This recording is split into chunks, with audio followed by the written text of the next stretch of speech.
definisi kalimat nominal dan verbal itu dalam bahasa Indonesia dan Inggris, Indonesia dan Arab berbeda. Kalau Indonesia dan Inggris itu sama konsepnya, karena tidak dilihat dari awalannya. Tapi kalau dalam bahasa Arab, itu yang dilihat adalah awal kalimat. Ketika awal kalimat diawali oleh kata benda, membentuk sebuah kalimat, maka disebut sebagai jumlah jumlah nominal atau kalimat nominal atau jumlah ismiyah. Nah, kalau diawali dengan kata kerja, baru disebut dengan kalimat verbal atau jumlah fi'liyah atau verbal sentence. Jadi itu ya, beda. Sementara dalam bahasa yang lain tidak ada kalimat itu diawali dengan kata kata kerja. Bahasa Inggris tidak bisa, bahasa Indonesia juga tidak bisa gitu ya, dalam kaidah gitu ya. Kalau dalam bahasa lisan sih sangat memungkinkan bolak-balik. Oke, saya akan menjelaskan struktur itu dulu.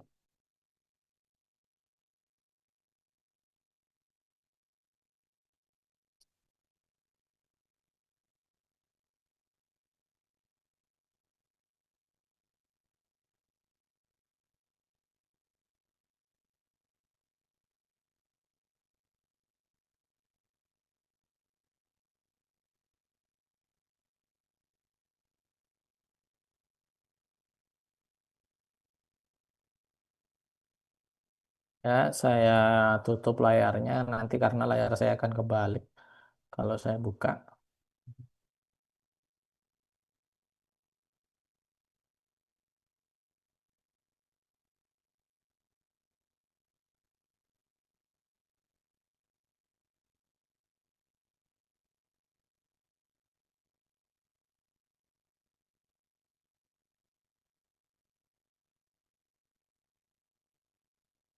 Oke,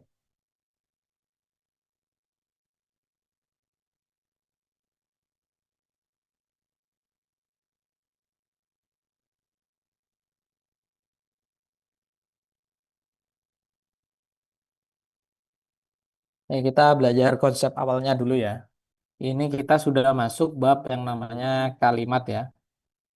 Kalimat saya dari samping. Atau dalam bahasa Arab kita sebut dengan istilahnya jumlah. Jumlah itu bukan perjumlahan itu ya dalam konteks ini ya. Jumlah. Nah, setidaknya akan ada dua pembagian besar.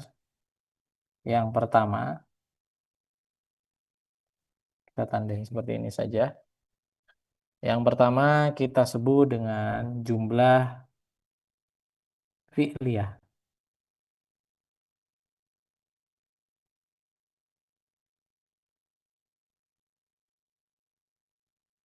Jumlah fi'liyah. Yang kedua, kita sebut dengan jumlah ismiyah.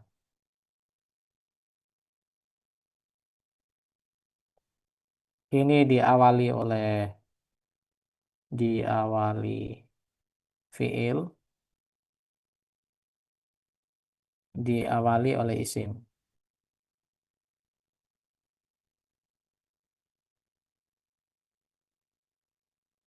Nah, tidak semua kata atau kalimat dalam bahasa di dunia itu bisa diawali oleh kata kata kerja ya. Ini mungkin yang sedikit membedakan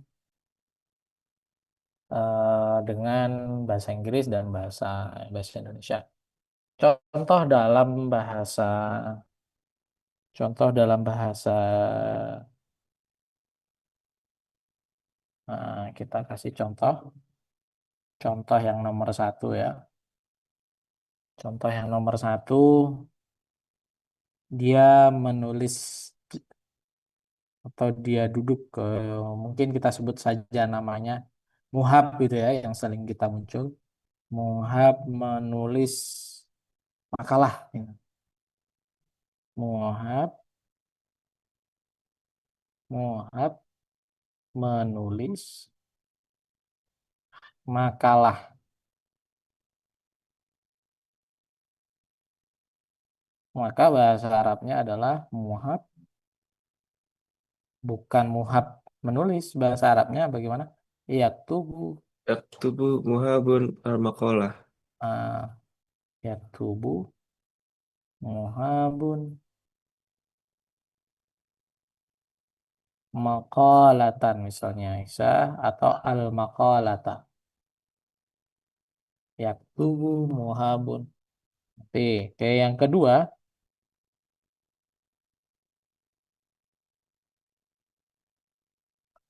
muhab adalah mahasiswa yang rajin. Muhab itu aja, mahasiswa yang rajin misalnya.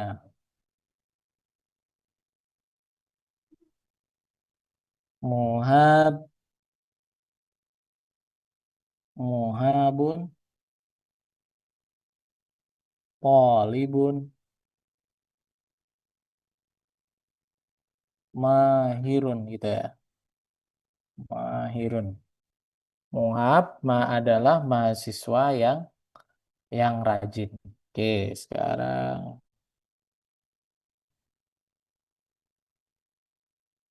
fokusnya pada ini. Ini adalah awal kalimat ya. Anda jangan melihat ini. Kita jangan melihat ini. Kalau kita melihat ini, maka ini tidak akan, karena ini sudah masuk dalam bahasa Indonesia ya, penerjemahannya ya. Maka kesannya seolah-olah isim itu lebih dulu di sini. Tapi fokuslah pada sini. Yaktubu. Sementara di sini adalah muhab. Yang membedakan apa yang paling dasar kira-kira antara keduanya? Yaktubu muhabun maqalatan. Yang pertama, jumlah fi'liyah ini wajib ada unsur fi'ilnya. Wajib ada ada Fi'il. fi'il. Karena namanya jumlah fi'liyah. Sementara dalam yang kedua ini tidak perlu.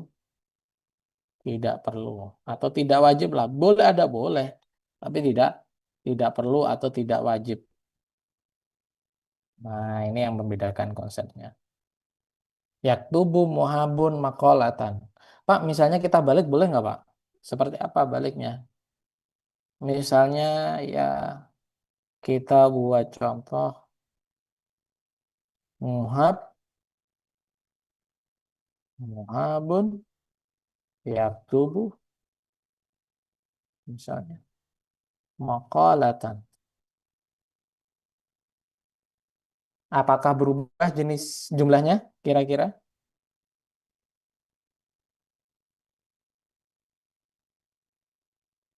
Ini boleh seperti ini boleh. Pertanyaan saya, apakah berubah jenis jumlahnya? Ini fi'liyah kemudian jadi ismiyah atau tetap?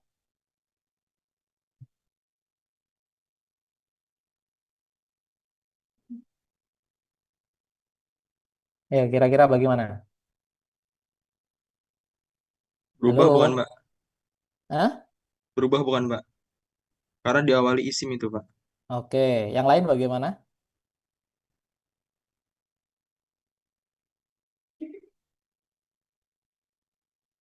Yang lain, halo?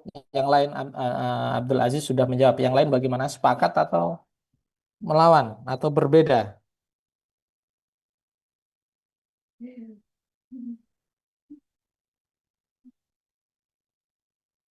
Halo? Sepakat, sepakat. Sepakat. Oke ya. Jadi konsepnya berubah juga karena yang menjadi acuan adalah huruf awal ini. Maka ketika seperti ini dia dari fi'liyah berubah menjadi Ismiyah. Ismiyah. ismiyah. Nah, jumlah ismiyah. Oke. Persoalan pasangannya Pak, nanti dulu urusan pasangannya. Yang penting di awalnya adalah ismiyah. Yo. Yang penting di awal adalah ismiyah. Ini punya arti yang berbeda ya kalau dibolak-balik seperti itu. Oke, hari ini yang akan fokus kita pelajari adalah ini. Jumlah fi'liyah atau membuat kalimat yang diawali oleh kata kerja. Contoh sederhana selain itu, kita bisa melihat di buku. Mungkin kemarin teman-teman juga sudah menulis ya. Contohnya misalnya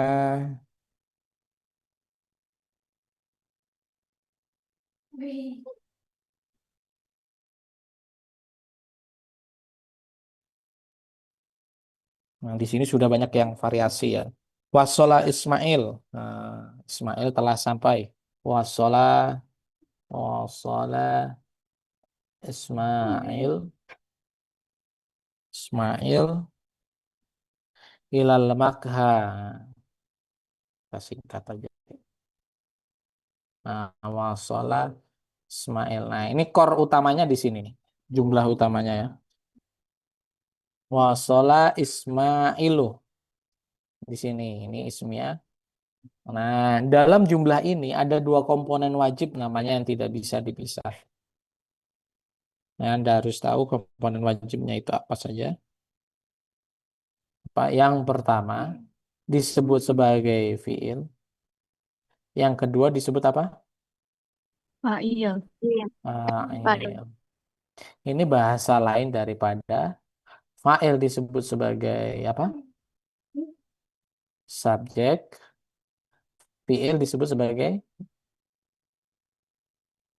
fiilnya disebut sebagai apa? Kata kerja. Pak.